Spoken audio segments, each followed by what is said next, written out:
des gagnants ou de la gagnante du grand concours de cuisine des fans de Costa. Vous vous souvenez, ce grand concours mettait à l'honneur la ville de Florence. Et nous sommes à bord du Costa Firenze avec Michele Trabousti qui est originaire de la ville de Florence. Et c'est lui qui a choisi la gagnante. Alors peut-être, Michele... Quelle responsabilité! Oui. Quelle responsabilité! Tu peux te présenter Oui, au groupe. Oui, bonjour à tous et toutes et vraiment plaisir de vous rencontrer. C'est toujours vraiment un grand plaisir pour nous qu'on travaille pour Costa de rencontrer des gens qui aiment Costa hein, de cette façon et donc qui participent aussi à des groupes si nombreux. Moi, en fait, j'ai travaillé longtemps à bord de bateau et maintenant je travaille dans le siège de jeunes et je suis le responsable pour tout ce qui concerne le divertissement à bord. Hein. Donc, je suis entertainment director pour Costa. Et j'ai eu la chance de pouvoir malheureusement voir seulement, je n'ai pas goûté, mais j'ai vu et ça c'est important, et tout ce que vous avez fait et préparé. Hein. Et j'ai trouvé vraiment un travail fantastique, plein d'idées, et de beaux souvenirs aussi, hein, parce que après je vais découvrir avec vous une petite chose, parce que quand j'ai choisi en fait le gagnant ou la gagnante, qui sait, en fait je suis revenu à quand j'étais tout petit, parce qu'en fait c'est une recette qui préparait ma grand-mère. Quand les dimanches, j'allais la trouver. Et donc voilà, c'est quelque chose de vraiment intéressant. Alors c'est vrai que vous avez été très nombreux à participer et puis on s'est délecté de toutes ces très belles photos que vous nous avez envoyées. On a sélectionné donc avec le personnel de Costa à Paris 10 finalistes. Les 10 finalistes, les photos et les recettes de vos plats ont été envoyées donc à Michele. Et donc maintenant Michele, explique-nous ton choix. Ouais. C'est le moment, vraiment. Oui, c'est le moment, alors, vraiment. Première chose, en fait, je veux dire que c'était très intéressant de voir que chaque plat a été choisi pas au hasard, mais c'était vraiment, il y avait plein de choses qui nous racontaient aussi pourquoi vous avez fait une chose plutôt qu'une autre. Il y avait vraiment plein de situations intéressantes. J'ai lu donc toutes vos explications. Et finalement, j'ai fait même un choix visuel, parce qu'en fait, la présentation que j'ai élue était vraiment très très bien faite. Et en même temps, c'était aussi un choix un peu voulu par mon cœur.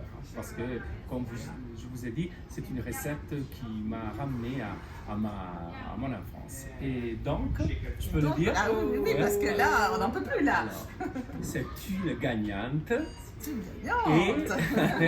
Et la recette, c'est la recette du budino di riso. Et je pense que c'est Nadia. Oui, c'est Nadia, effectivement. Voilà. Bravo Nadia, félicitations. Le plat est magnifique et franchement, les photos étaient de toute qualité, vraiment de grande qualité.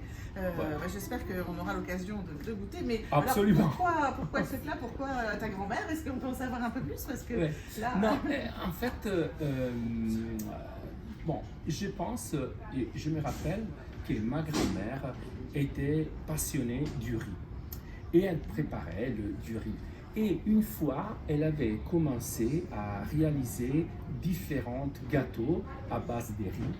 Et une fois, je me rappelle, moi j'étais tout petit et j'étais avec elle à la maison et on a commencé à préparer des choses, on a commencé à mélanger des choses et elle m'a dit, attends, elle avait un vieux livre de recettes de cuisine et on a commencé à choisir et on est tombé sur cette préparation du budino di riso.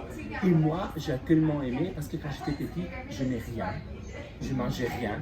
Et je me rappelle que ma maman et mon père, quand ils sont arrivés, ils m'ont trouvé complètement enthousiaste en mangeant ce budino di riso, comme si c'était vraiment la meilleure des choses. Et alors, à partir de ce moment-là, tout le dimanche, c'était le rendez-vous avec le budino di riso que moi, j'ai trouvé complètement vraiment sensationnel.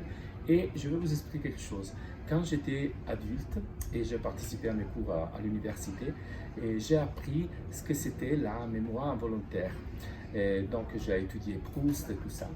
Et le budino di riso, quand je peux sentir dans l'air le parfum, c'est une question de mémoire involontaire, comme c'était pour Proust avec la Madeleine.